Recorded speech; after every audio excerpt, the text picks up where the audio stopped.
আসসালামু আলাইকুম প্রিয় বন্ধুরা।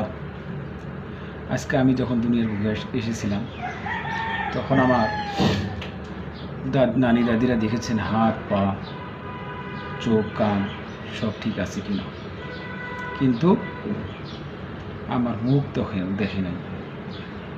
আল্লাহ পাক আমার মুখে দাঁতও দেন নাই।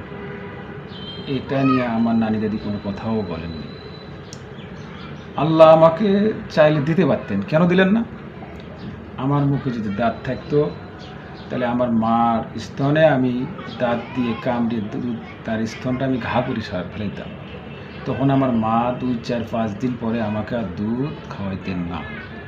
আল্লাহ পাক কত দয়াবান, আল্লাহ পাক কত রহমান।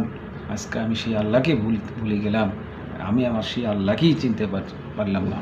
আমার মতো হয়তো বা নাফরমান আর কেউ নয়।